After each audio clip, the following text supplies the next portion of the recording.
வந்திருக்கின்ற அனைவரையும் வரவேற்க வருகிறார் மன்ற காப்பாளர் துரைராஜ். இனிய மாலை வணக்கம். கோவில்பட்டி மகிழ்வோர் மன்றத்தின் 82வது மாத கூட்டம் இனிதே துவங்குகிறது. இக்கூட்டத்திற்கு தலைமையேற்று சிறப்பிக்க வருகை தந்துள்ள கோவில்பட்டி பிரபல மருத்துவமனை அனுபாலா மருத்துவமனையினுடைய மகப்பேறு மருத்துவர் டாக்டர் எம் தீபா அவர்களை மகிழ்வோர் மன்றம் வருக வருக என அன்போடு வரவேற்கிறது. மேலும் இந்நிகழ்ச்சிக்கு முன்னிலையேற்று வருகை தந்துள்ள கோவில்பட்டி வட்டார வள மைய ஆசிரியர் பயிற்றுனர் திருமதி சே முப்பிடாதி அம்மாள் அவர்களை வருக வருக என அன்போடு வரவேற்கிறோம். இந்நிகழ்ச்சிக்கு சிறப்பு விருந்தினராக வருகை தந்துள்ள தன்னம்பிக்கை பேச்சாளர், எழுத்தாளர், இலக்கிய மற்றும் ஆன்மீக பேச்சாளர், இன்னிசை சொல்லரசி திருமதி சுமதி ஸ்ரீ அவர்களை வருக வருக என அன்போடு வரவேற்கிறோம். இங்கு சிறப்பு நிகழ்வாக குழந்தைகளினுடைய நிகழ்ச்சி நடைபெறுகிறது. அந்த நிகழ்ச்சிக்கு வருகை தந்துள்ள குழந்தைகளையும் மற்றும் அவர்களை அழைத்து வந்திருக்கின்ற பெற்றோர்களையும் வருக வருக என வரவேற்கிறோம். அனுபாலா மருத்துவமனையினுடைய இயக்குனர் டாக்டர் பாலமுருகன் அவர்களை மகிழ்வோர் மன்றம் வருக வருக என அன்போடு வரவேற்கிறது. மேலும் இங்கு வந்திருக்கக்கூடிய சமூக ஆர்வலர்கள் மற்றும் இலக்கிய அன்பர்கள் அனைவரையும் ஒரு சேர வருக வருக என வரவேற்று வரவேற்புரையை நிறைவு செய்கிறேன். நன்றி, வணக்கம். நிகழ்ச்சிக்கு வந்திருக்கின்ற 3 பேரிடமே ஒரு சிறப்பு இருக்குது. 3 பேருமே மகளிர் மட்டுமல்ல, அவங்க பேரில் இருக்கிறது தி. மருத்துவர் தீபா, அவங்க முன்னிலை வைக்கிறவங்க முப்பிடாதி, பேச்சாளர் சுமதி. அதனால் அந்த பெண்களுடைய சக்தி எவ்வளோ இருக்குன்னு அதுலேயும் தீ இருக்கு. ஆக நம் பெண்களை சக்தியாக மதிக்கிறவர்கள். அதற்கு அடுத்தபடியாக நமக்கு தலைமை உரை வழங்கி சிறப்பிக்க மகப்பேறு மருத்துவர் தீபா அவர்களை அன்புடன் அழைக்கிறோம்.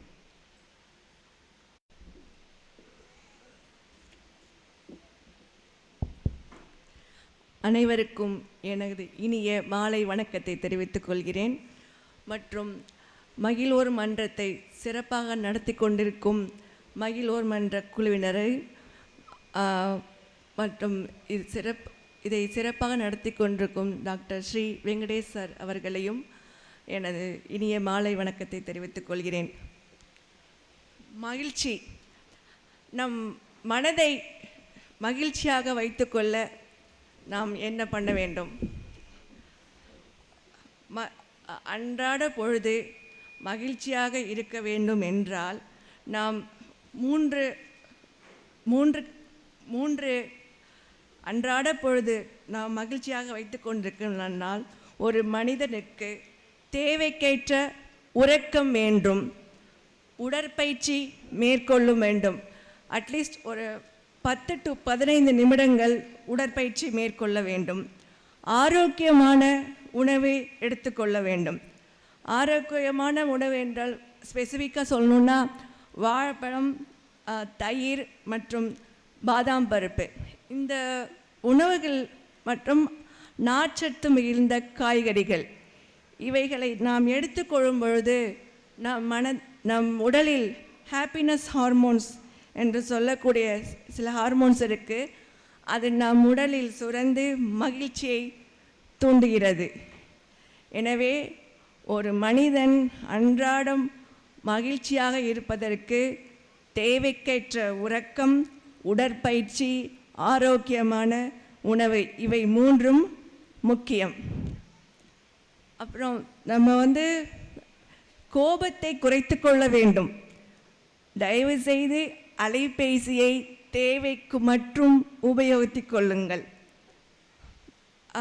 மகிழ்ச்சியின் அடிப்படையாக உணரப்படுவது சிரிப்பு. அது சிரிப்பதன் மூலம் நம்ம உடலில் மகிழ்ச்சியை தூண்டுகிறது, நல்ல ஆரோக்கியத்தையும் கொடுக்கிறது, மன அழுத்தம் குறைகிறது. இவை இவை நீண்ட ஆயுளையும் கொடுக்கிறது. சரி, மகிழ்ச்சிக்கான வழிகள் என்ன என்றான்னு பார்த்தா, நம்ம சின்ன சின்ன ஸ்மால் ஹெல்ப்ஸ், சின்ன சின்ன உதவிகள் செய்யும் பொழுது நம் மனதில் மகிழ்ச்சி உண்டாகிறது. நமக்கு பிடித்த வேலைகளை செய்யும் பொழுது மகிழ்ச்சி மனதில் உண்டாகிறது. சோஷியல் கனெக்டட்னஸ், நம்ம வந்து இப்போ எங்கேயாவது போகிறோம், சினிமாவுக்கு போகிறோம், ஹோட்டல்ஸ் போகிறோம், டூர் போகிறோம் அப்படிங்கும்போது நம்ம சேர்ந்து போகணும். தனிமையை தவறுங்கள். அப்புறம் நம்ம கடந்த கால மகிழ்வான நினைவுகளை மேற்கொள்ளும் பொழுது நம் மனதில் மகிழ்ச்சி உண்டாகிறது. இப்போ பார்த்தா எனக்கு வந்து ஒரு 1 month பேக் வந்து எங்கள் சில்வர் ஜூப்ளி ரீயூனியன் நடந்தது, ஊட்டியில் நடந்தது. அங்கே போயிருந்தபோது என்னோடய ஃப்ரெண்ட்ஸு எல்லோரையும் பார்க்கும்போது மனதில் ஒரு இணை புரியாத ஒரு மகிழ்ச்சி அருவி மாதிரி எனக்கு அப்படியே மனசில் அப்படியே அவ்வளோ ஒரு இது இன்ன வரைக்கும் அந்த மகிழ்ச்சி வந்து எனக்கு என் மனசில் தோணிகிட்டே இருக்குது. ஸோ கடந்த கால மகிழ்வான நினைவுகளை நாம் நினைத்து பார்க்கும் பொழுது மனதில் மகிழ்ச்சி உண்டாகிறது. மனதை எப்பொழுதும் மகிழ்ச்சியாக வைத்திருக்க வேண்டும்.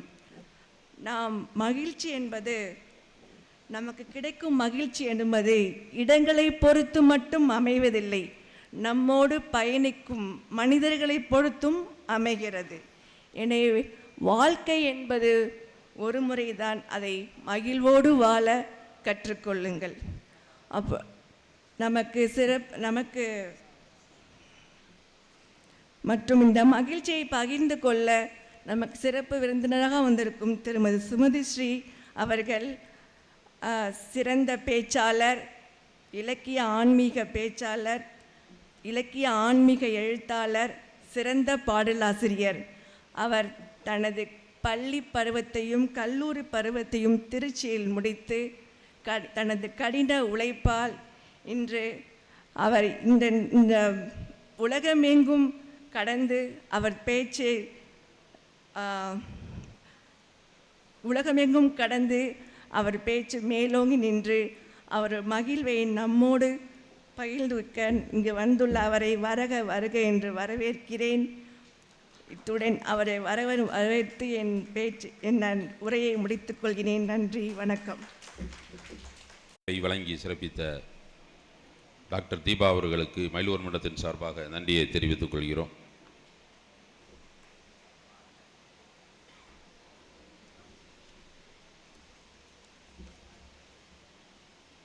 நினைவு பரிசு வழங்கி சிறப்பிக்க வரும்படி சேர்மத்துறை அவர்களை அன்போடு அழைக்கிறோம். அவர்கள் தலைமைக்கு பரிசளிக்கிறார்.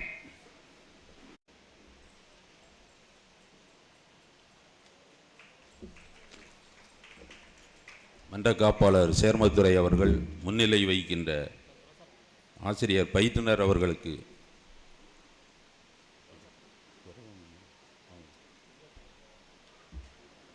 துரைராஜ் அவர்கள்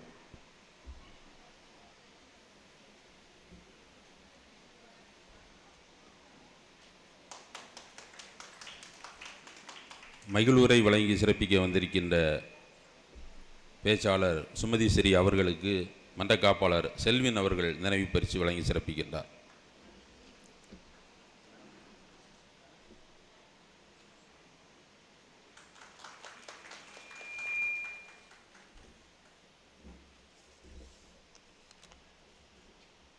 என்னுடைய சிறப்பு நிகழ்வு ஆரம்பிக்கின்றது. முதலாவதாக சிவசக்தி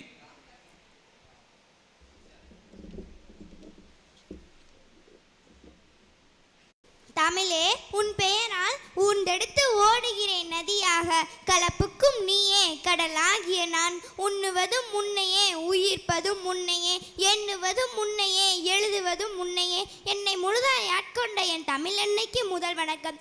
அவையோருக்கும் என் வணக்கம். இன்று நான் பேச எடுத்துக்கொண்ட தலைப்பு பணிவு. ஒரு நாள் மாமன்னர் அசோகர் தனது படைகளுடன் பயணம் சென்றார். அவருக்கு நேரெதிரே ஒரு துறவியை கண்டார். அவரை கண்டதும் மன்னர் கீழே இறங்கி அவர் பாதங்களில் விழுந்து வணங்கினார். இச்செயல் மன்னரின் தளபதிக்கு பிடிக்கவில்லை.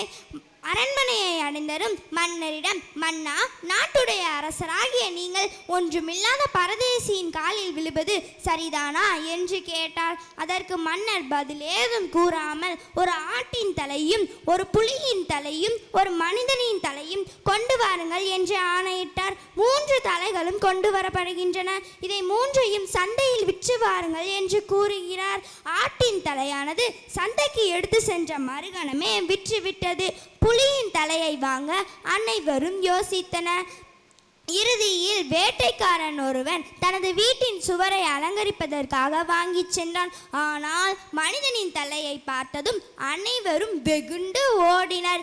எவருக்கும் மனிதனின் தலையை வாங்க மனம் வரவில்லை. இச்செய்தியை அறிந்த மன்னர் தளபதியிடம் மனிதனின் தலையை இலவசமாக விற்றுவிடுங்கள் என்று கூறினார். மனிதனின் தலையை இலவசமாக பெற்றுக்கொள்ளக்கூட எவரும் முன்வரவில்லை.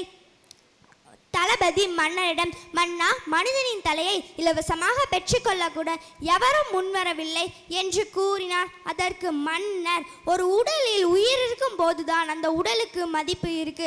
அவ்வாறு அந்த உடலில் உயிரெல்லாவற்றால் அந்த உடலுக்கு மதிப்பே இல்லை. அவ்வாறு இருக்க தம் உடலில் உயிர் இருக்கும் போதே தம்மிடம் ஒன்றுமில்லை என்று அறிந்தவர்கள் ஞானிகள். அத்தகைய ஞானிகளின் பாதங்களில் விழுந்து வணங்குவது என்ன தவறு என்று கேட்டார்.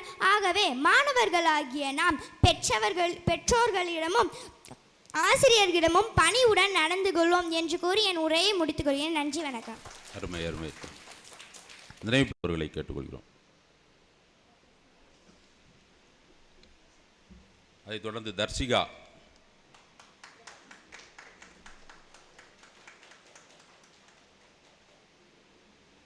மொழி அன்னை மொழி, மண்ணில் பிறந்த முதல் மொழி, உலக மொழிகளின் தாய்மொழி, ஈடில்லா இலக்கிய மொழி, சொற்கள் கிடைக்கும் சுரங்க மொழி, செம்மொழியாம் எம் அன்னை தமிழால் அனைவரையும் வணங்கி எனது பேச்சை தொடங்குகிறேன். என் பெயர் தர்சிகா. நான் இங்கு ஒரு சிறு கதை கூற வந்துள்ளேன். ஒரு சிறுவன் படிப்பில் சிறிதும் நாற்றமின்றி இருந்தான். அதனால் அவன் கல்வி அறிவு இல்லாதவனாகவே இருந்தான். எல்லோரும் அவனை கேலி பேசினர். இதனால் மனமுடிந்த அவன் கடுந்தமும் புரிந்தான். அருகே கங்கை ஆறு ஓடிக்கொண்டிருந்தது. ஒரு முதியவர் தன் கையால் மண்ணை அள்ளி அள்ளி கங்கை ஆற்றில் போட்டுக்கொண்டிருந்தார். இதை கண்ட சிறுவன், ஐயா, இதற்காக இப்படி மண்ணை போடுறீர்கள் என கேட்டான். அதற்கு முதியவர், மனிதர்களும் விலங்குகளும் ஆற்றை கடப்பதற்கு பாலம் கட்டுவதற்காக என்று பதிலளித்தார். வெறும் மண்ணால் கங்கையில் பாலம் அமைக்க முடியுமா? நீங்கள் போடும் மண்ணெல்லாம் கங்கையில் கரைந்து போய்விடுமே என்று சந்தேகத்துடன் கேட்டான் அந்த சிறுவன். நீ மட்டும் என்னவாம்? முதியவர் திருப்பி கேட்டார். என்னை போல பயனற்ற செயல்களைத்தான் செய்தாய். எழுத்துக்கள் கற்றுக்கொள்ளாமலும் பாடம் படிக்காமலும் ஆசிரியரிடமும் கேட்காமலும் வெறும் தவம் இருப்பதால் மட்டுமே அறிவு கிடைத்து விடுமா என்ன? சிறுவனுக்கு புரிந்தது. முறையாக கல்வியை கற்க ஆசிரியரை தேடி போனான். இதைத்தான் சொல்லுவார்கள், வெறுங்கையால் முளம் போட முடியுமா? முடியாதல்லவா? ஆகவே மனிதர்களாகிய நாம் எச்செயலும் முறையான முயற்சி மற்றும் பயிற்சி எடுக்க வேண்டும் என்று தெரிவித்துக் கொண்டு இந்த உரையை முடித்துக் கொள்கிறேன். நன்றி. சிறப்பிக்க முன்னிலை ஏற்றுள்ள ஆசிரியர் அவர்களை கேட்டுக்கொள்கிறோம்.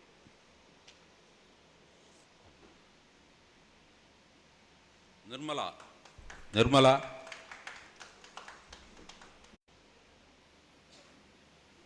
அனைவருக்கும் வணக்கம். அன்று அன்று அதிக வருமானம், நிறைந்த நிம்மதி. அன்று இன்று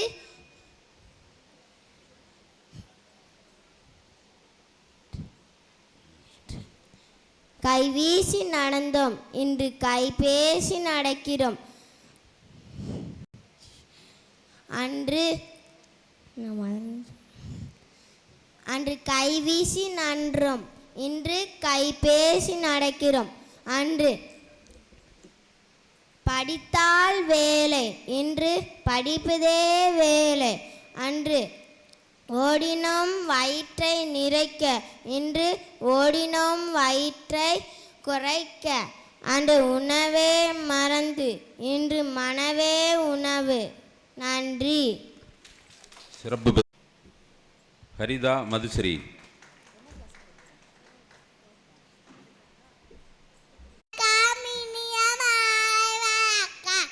என் பெயர் ஹரிதா மதுஸ்ரீ.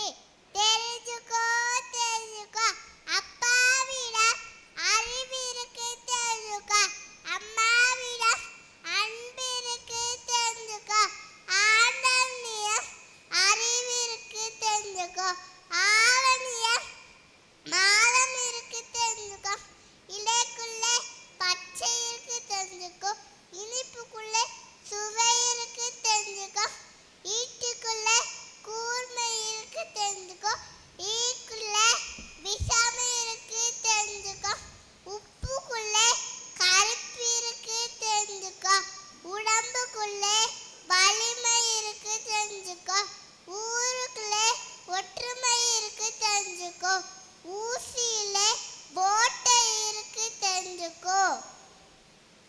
எட்டுக்குள்ளே உலகம் இருக்கு தெரிஞ்சுக்கோ. எங்களிடம் கல்வி இருக்கு தெரிஞ்சுக்கோ. வாழ்க்கையை கொண்டாடுங்க, வாழ்க்கையை ரசியுங்க என்று கூறி விடைபெறுகிறேன். நன்றி, வணக்கம். மதுஸ்ரீ யூகேஜி. வேறு எதுவும் வேணும்னா மதுஸ்ரீகிட்ட கேட்டு தெரிஞ்சுக்கோங்க. நினைவு பரிசு வழங்க பேச்சாளர் சுமதி ஸ்ரீ அவர்களை கேட்டுக்கொள்கிறோம்.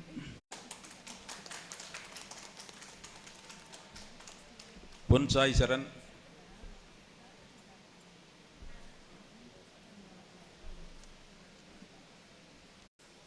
அனைவருக்கும் வணக்கம்.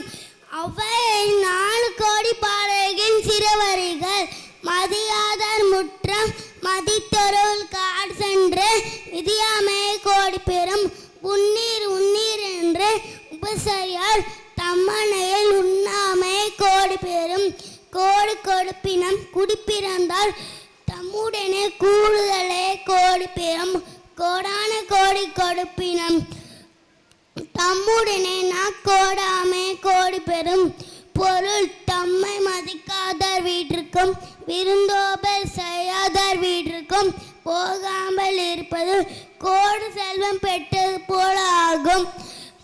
கெட்டவர் கூட இணைந்து கோடு செல்வம் பெறுவதை விட அதை விட்டு நல்லவர் கூட கூடி வாழ்வது கோடு செல்வத்துக்கு ஒப்பாகும். கோடான கோடி கொடுப்பினம் சொன்ன சொல் தவறாமையும் நாவிலிருந்து சொற்களை தவறிடாமையும் கோடு செல்வத்துக்கு சமம். நன்றி. என்னது இது? ஔவையா. தலைமையேற்று சிறப்பிக்கின்றவர்கள் பரிசு வழங்கும்படி கேட்டுக்கொள்கிறேன். மேடம் சஞ்சனா.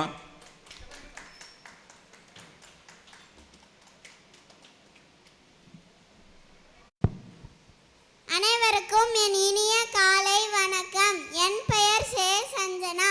எதை பரிசளிக்க வேண்டும்? நீங்கள் பரிசளிக்க நினைத்தால் உங்கள் பகைவனுக்கு மன்னிப்பை பரிசளிக்கவும், உங்கள் குழந்தைக்கு நல்ல நடத்தையை பரிசளிக்கவும், உங்கள் தாய்க்கு பெருமையை பரிசளிக்கவும், உங்கள் தந்தைக்கு மரியாதையை பரிசளிக்கவும், உங்கள் நண்பனுக்கு உங்கள் உள்ளத்தை பரிசளிக்கவும், உங்கள் உறவினர்களுக்கு உங்கள் நேசத்தை பரிசளிக்கவும், எல்லா மனிதர்களிடமும் தாராள குணத்தை பரிசளிக்கவும். நன்றி. நன்றி. முன்னிலை வைக்கின்ற ஆசிரியர் சிறப்பு பரிசு வழங்கும். அருண்.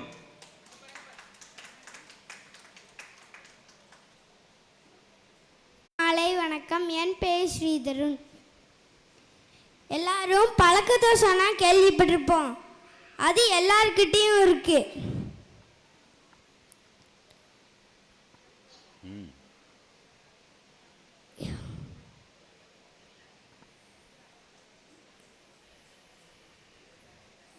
என்னாச்சு? நேற்று சொன்னேன்ல, தெரிஞ்சதை ஆள் ஒருத்தன் சொன்னானா, டே பஸ்ஸில் எப்படிடா டிக்கெட் எடுக்காமல் போடுதுன்னு கேட்டானா. அதுக்கு இன்னொருத்தன் சொன்னானா, டே கண்டக்டர் தூங்கிட்டா நம்ம ஏன்டா டிக்கெட் எடுக்க போகிறோன்னு கேட்டானா. அதுக்கு அவன் சொன்னானா, டே கண்டக்டர் தூங்குனா நம்ம மட்டும்தான் டிக்கெட் எடுக்காமல் போவோம், டிரைவர் தூங்குனா எல்லாருக்கும் டிக்கெட் கிடச்சிரும்னு சொன்னானா. அவ்வளோதானே? சரி தம்பி வா. ஆசிரியர் நினைவு பரிசு வழங்கி சிறப்பி. ஹரிமித்திரன்.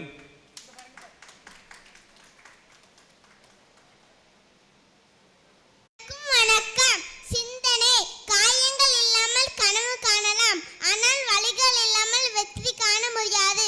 எவ்வளவும் கோபம் வந்தாலும் வார்த்தைகளை விட்டு விடாதீர்கள். ஒரு ரகசியம் சொல்றேன், ஜெயிச்சிடுங்க, தோக்காதீங்க. தோத்தீங்கன்னா அடுத்தவங்க சொல்லுற மாதிரி வாழணும், ஜெயிச்சா நம்ம இஷ்டப்படி வாழலாம். ரசிக்க பழகு, அழகாகும் எல்லாம். மதக்க பழகு, மறையும் எல்லாம். கதக்க பழகு, இதுவும் கலந்து போகும். நன்றி, வணக்கம். சிறப்பு பேச்சாளர் பரிசு வழங்கி சிறப்பிக்க கேட்டுக்கொள்கிறேன்.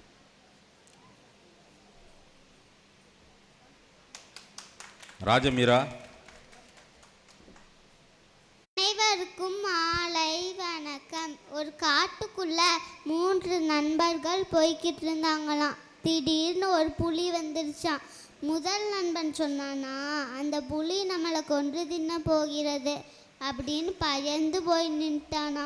இரண்டாவது நண்பன் சொன்னானா, நம்ம கண்களை மூடி கடவுளை நினைப்போம், அவர் காப்பாற்றுவார் அப்படின்னு சொன்னானா. மூன்றாவது நண்பன் சொன்னானா, அந்த புலி ரொம்ப தூரத்தில் இருந்து தானே வருது, அதுக்குள்ளேயே நம்ம முயற்சி செஞ்சு அந்த மரத்து மேலே ஏறிடுவோம் அப்படின்னு சொன்னானா.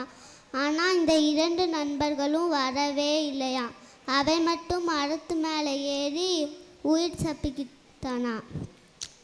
தன்னம்பிக்கை இல்லாதவனையும் குருட்டு நம்பிக்கை கொண்டவனையும் புலி அடித்து கொன்றது. தன் முயற்சியில் நம்பிக்கை வைத்த 3வது நண்பன் தப்பித்து விட்டான். இந்த கதையிலிருந்து என்ன தெரியுது? கடவுளை நம்பணும், நம்மளாவும் முயற்சி செய்யணும். நன்றி. தலைமை ஏற்று சிறப்பிக்கின்றவர்கள் பரிசு வழங்கும்படி கேட்டுக்கொள்கிறேன்.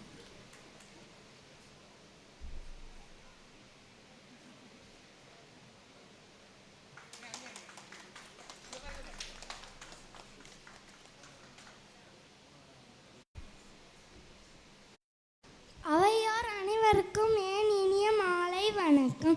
நான் இப்பொழுது பனைமரத்தை பற்றி ஓர் அழகான கவிதையை பற்றி பேசப் போகிறேன்.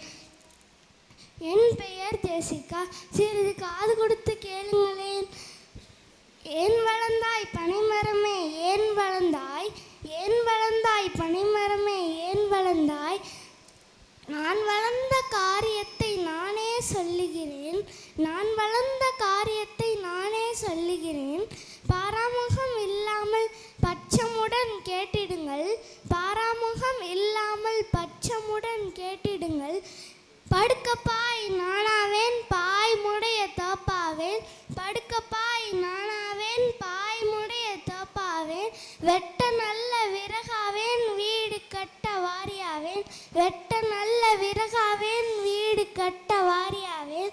கட்ட நல்ல கயிறாவேன் கன்று கட்ட தும்பாவேன், கட்ட நல்ல கயிறாவேன் கன்று கட்ட தும்பாவேன். ஏன் வளர்ந்தாய் பனைமரமே ஏன் வளர்ந்தாய், நனைந்து வருவோர்க்கு சம்மங்கூடை நானாவேன், நனைந்து வருவோர்க்கு சம்மங்கூடை நானாவேன். பாலர் பெரியோர்க்கு பதநீர் நான் தருவேன், சித்திரை கோடையிலே சிறந்த நல்ல நுங்காவேன். கணக்கர் காளையர்க்கும் கண்ணியர்க்கும் கலைதிர்க்கும் விசிறியாவேன், காளையர்க்கும் கண்ணியர்க்கும் கலைதிர்க்கும் விசிறியாவேன். ஓதுகின்ற பிள்ளைகளுக்கு ஓலை தடுக்காவேன், ஓதுகின்ற பிள்ளைகளுக்கு ஓலை தடுக்காவேன். எழுதுகின்ற பிள்ளைகளுக்கு எழுத்தாணி கூடாவேன். ஏன் வளர்ந்தாய் பனைமரமே ஏன் வளர்ந்தாய், அரிச்சுவடி என்னாலே வரிச்சப்பாலம் என்னாலே, அரிச்சுவடி என்னாலே வரிச்சப்பாலம் என்னாலே, என் சுவடி என்னாலே புலிமுற்றம் என்னாலே. காளையர்க்கும் கண்ணியர்க்கும் கலைதிர்க்கும் விசிறியாவேன், காளையர்க்கும் கண்ணியர்க்கும் கலைதிர்க்கும் விசிறியாவேன். வர்த்தரும் செட்டியரும் வழியேறுவது என்னாலே, வர்த்தரும் செட்டியரும் வழியேறுவது என்னாலே. பலசரக்கு மண்டிகையில் பத்திரமாய் நான் இருப்பேன், பலசரக்கு மண்டிகையில் பத்திரமாய் நான் இருப்பேன். ஏரிக்கரை மேலே என்னாலும் வீட்டிருப்பேன், ஏரிக்கரை மேலே என்னாலும் வீட்டிருப்பேன். எனக்கு வாய்ப்பளித்த மகிழர் மன்றத்தினருக்கு நன்றி. நன்றி. முன்னிலை வைத்து சிறப்பிக்கின்ற சிறப்பு பரிசு வழங்கி சிறப்பிக்கட்டும். மனேஷ்.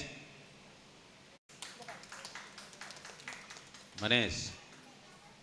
அவையோர் அனைவருக்கும் எனது மாலை வணக்கத்தை தெரிவித்துக் கொள்கிறேன். நான் இன்று உங்களிடையே சிவபுராணம் ஒப்புவிக்க வந்திருக்கிறேன். நமச்சிவாய வாழ்க, நாதந்தாள் வாழ்க, இமை பொழுதும் என் நெஞ்சில் நீங்காதான் தாழ் வாழ்க, கோகுலியாண்ட குருமனிதன் தாழ் வாழ்க, ஆகமம் ஆகி நின்று அன்னிப்பான் தாழ் வாழ்க, ஏகன் அநேகன் இறைவனடி வாழ்க, வேகங்கெடுத்தாண்ட வேந்தனடி வெல்க, பிறப்பருக்கும் பின்னகன் தன் பொய்கழல்கள் வெல்க, பிறந்தார்க்கும் செய்யோன் தன் பூங்குழல்கள் வெல்க. குவிவார் உள்மகிழும் கோண்கலல்கள் வெல்க, சிரம் குவிவார் ஓங்குவிக்கும் சீரோன்கலல் வெல்க. ஈசனடி போற்றி நெய்தையடி போற்றி, தேசனடி போற்றி சிவன் சேவடி போற்றி, நேயத்தை நின்ற நிமலனடி போற்றி, மாய பிறப்பருக்கும் மன்னனடி போற்றி, சீரார் பெருந்துரை நம் தேவனடி போற்றி, ஆராத இன்பம் அருளும் மலை போற்றி, சிவனென சிந்தையில் நின்ற அதனாலே அவன் அருளாலே அவன் தாழ் வணங்கி சிந்தை மகிழ்ந்திட சிவபுராணந்தனை முந்தை வினை முழுவதும் மோய உரைப்பஞ்ஞான். நன்றி. சிறப்பு பேச்சாளர் பரிசு கோகுல் சரவணன்.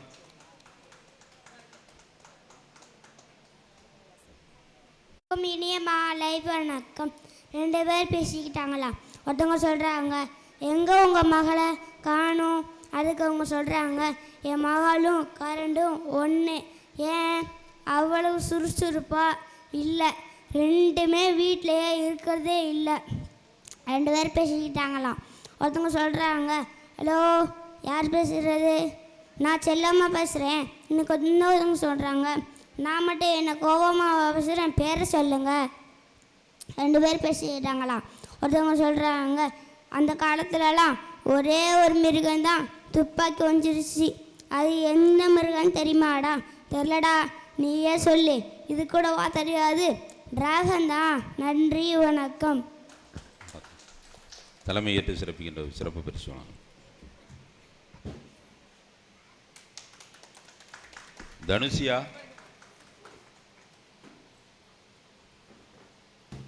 என் இனிய மாலை வணக்கம். சிரிங்க சிரிங்கன்னு சொல்கிறாங்களே, அந்த சிரிப்போட பயன் என்னன்னு உங்களுக்கு தெரியுமா? இப்போ நான் சொல்கிறேன். மனித உணர்வின் அற்புதமான கலை சிரிப்பு. நம் சிரிப்பதால் மட்டுமல்லாமல் நம் சுற்றி இருப்பவர்களையும் சிரிக்க வைக்க முடியும். நம் உயிர் வாழ தேவை ஆக்சிஜன். நாம் சிரிக்கும் போது அந்த ஆக்சிஜன் நம் உடலிற்குள் தேவையான அளவு செல்கிறது. நாம் சிரிப்பதால் முகத்தில் உள்ள தசை நார்கள் விரிந்து முகத்தின் அழகை கூட்டுகிறது. நாம் சிரிப்பதால் இதய துடிப்பை சாதாரணமான நிலைக்கு கொண்டு வர முடியும். அதனால் நம் இதயம் பாதுகாக்கப்படுகிறது. உடல் வலியை குறைக்கும் திறன் சிரிப்புக்கு உண்டு. வாய்விட்டு சிரிக்கும் போது உடலில் உள்ள ஸ்ட்ரெஸ் ஹார்மோன் குறையும். நாம் சிரிப்பதால் மூளையில் உள்ள எண்டோஃபின் என்ற ஹார்மோன் சுரந்து உடலை சுறுசுறுப்பாக்குகிறது. நீண்ட நேர சிரிப்பு உடலில் உள்ள அதிக கலோரிகளை குறைக்க உதவுகிறது. நாம் சிரிப்பதால் மன அழுத்தம் குறைந்து அமைதியான தூக்கத்திற்கு உதவுகிறது. நாம் சிரிப்பதால் ஜீரணிக்கும் நீர் சுரந்து உணவை எளிதில் செரிமானம் செய்கிறது. இத்தகைய சிறப்பையும் நம் உடலுக்கு தர மாதந்தோறும் மகிழோர் மன்றத்துக்கு என் மனமார்ந்த நன்றிகள். அதையும் நீ சிரிச்சுக்கிட்டே சொல்கிற பத்தியா. சிறப்பு பேச்சாளர் சிறப்பு பரிசு வழங்க கேட்டு அருணா ஜோதி சரஸ்வதி. மாலை வணக்கம். கடவுள் ஒரு நாள் உலகை காண தனியே வந்தாராம்.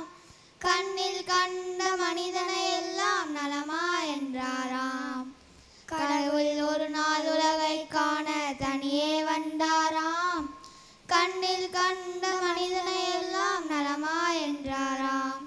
ஒரு மனிதன் வாழ்வை இனிமை என்றான்.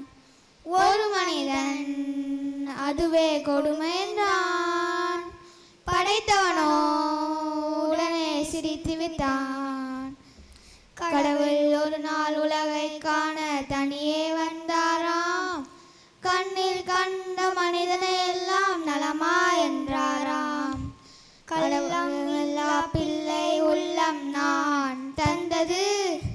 காசும் பணமும் ஆசையும் இங்கே யார் தந்தது? கள்ளமில்லா பிள்ளை உள்ளம் நான் தந்தது. காசும் பணமும் ஆசையும் இங்கே யார் தந்தது? எல்லை இல்லா நீரும் நிலமும் நான் தந்தது. எந்தன் சொந்தம் என்னும் எண்ணம் ஏன் வந்தது? இறைவனுக்கே இது புரியவில்லை, மனிதரின் கொள்கை தெரியவில்லை. ஒரு மனிதன் வாழ்வை இனிமை என்றான். ஒரு மனிதன் அதுவே கொடுமை என்றான். நன்றி. முன்னிலை வைத்து சிறப்பிக்கிட்டு வரும் நினைவு பரிசு வழங்க கேட்டுக்கொள்கிறேன். ராம் கார்த்திக்.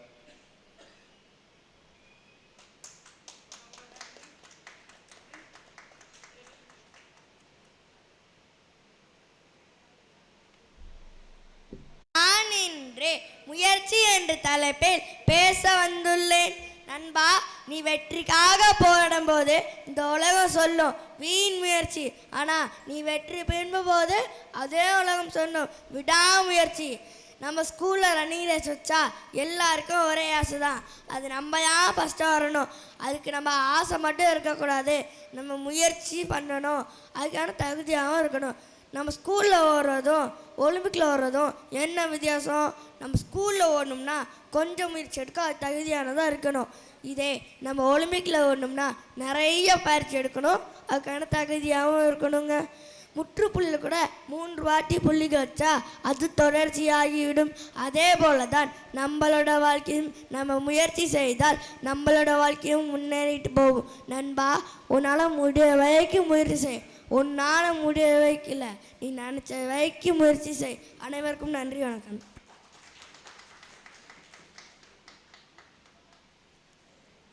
தலைமை ஏற்று இருக்கிறவர்கள் சிறப்பு பரிசு வழங்க. சம்யுக்தா.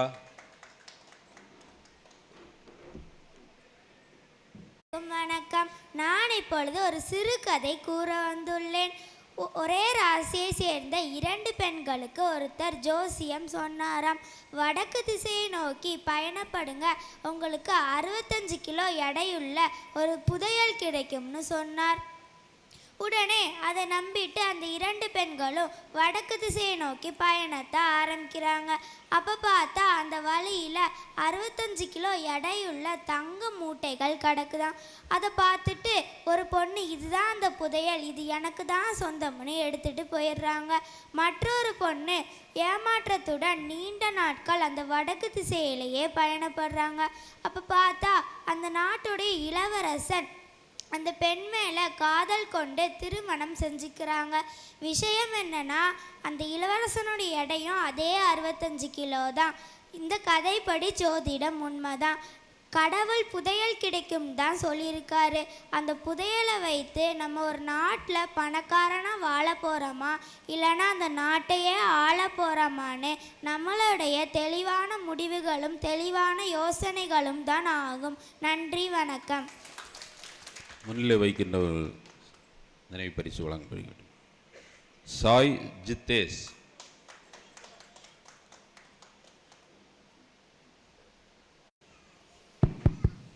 அனைவருக்கும் இனிய மாலை வணக்கம். என் பெயர் ஆர் சாய் ஜித்தேஷ். ஒரு ஊரில் ஒருத்தன் ரொம்ப கவலையோடு இருந்தான். அவன் மற்ற ஊர்லலாம் சில பேர் சிரிச்சுக்கிட்டே சில பேர் கஷ்டத்தோடு இருக்காங்க. அந்த பையன் கஷ்டத்தை தாண்டாமல் ஒரு கடவுள்கிட்ட போய் வேண்டான். கடவுளே, இந்த கஷ்டத்தை தாண்ட முடியல கடவுளே, எனக்கு ஒரு இந்த கஷ்டத்தெல்லாம் போட்ட வேண்டிய கடவுளே அவன் கேட்கிறான். அது கடவுள் எல்லா வாழ்க்கையிலையும் கஷ்டம் இருக்க தாண்டா செய்யும், ஓ வாழ்க்கையில் மட்டும் கஷ்டத்தை போட்ட முடியாதுன்னு கடவுள் சொல்கிறாரு. அடுத்துட்டு அந்த தம்பி இந்த கஷ்டத்தை போட்ட வழியே இல்லையான்னு அவன் கேட்குறான். அது கடவுள் இருக்கு, உன்னோட கவலையை மற்றவங்களுக்கு கொடுக்கலான்னு அப்படின்னு அவர் கடவுள் சொல்கிறாரு. அதுக்கு அவனும் உன்னோட கவலையெல்லாம் ஒரு மூட்டையில் எடுத்துகிட்டு வாடா அப்படின்னு கடவுள் சொல்கிறாரு.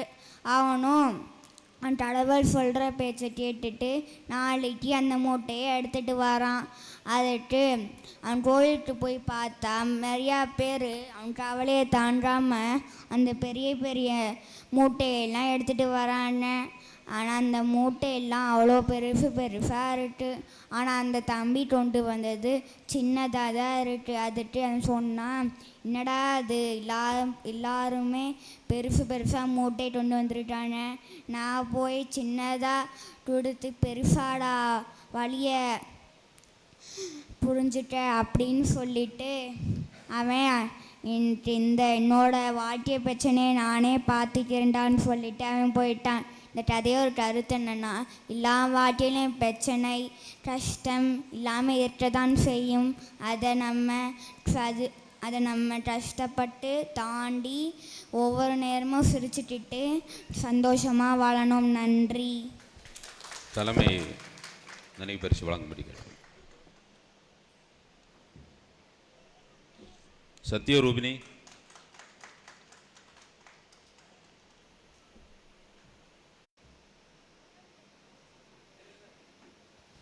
அனைவருக்கும் மாலை வணக்கம். 2 பேர் பேசிக்கிட்டாங்களாம். அதில் ஒருத்தன் கேட்கான், பல் டாக்டரை பார்க்க போனையே, ஏன்டா பல்ல காட்டாமல் திரும்பி வந்துட்ட? அதுக்கு அவன் சொல்கிறான், அங்கே லேடி டாக்டர் இருந்தாங்க. அதுக்கு இவன் சொல்கிறான், லேடி டாக்டராக இருந்தா என்ன, பல்ல காட்ட வேண்டியதானடா? அதுக்கு அவன் சொல்கிறான், எந்த பொண்ணுக்கிட்டையும் பல்ல காட்டக்கூடாதுன்னு என் மனைவி சொல்லியிருக்கா.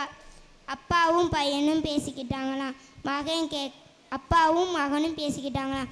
மகன் கேட்கான், அப்பா, காகம் வீட்டு மேலே நின்று கத்துனா உறவுக்காரங்க வருவாங்களாப்பா?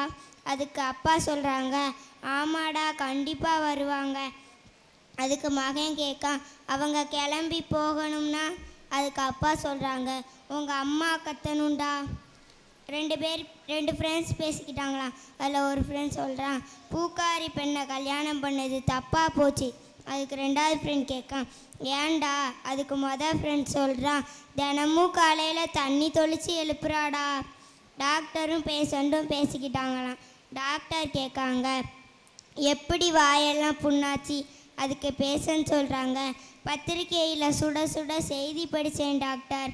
தத்துவம், வாழ்க்கையில் எப்போதுமே மகிழ்ச்சியாக இருப்பது ஒரு கலை. ஆனால் அந்த கலையை யாரிடமும் கற்றுக்கொள்ள முடியாது. நன்றி. சிறப்பு பேச்சாளர் நினைவு பரிசு வழங்கும்படி கேட்டுக்கொள்கிறேன்.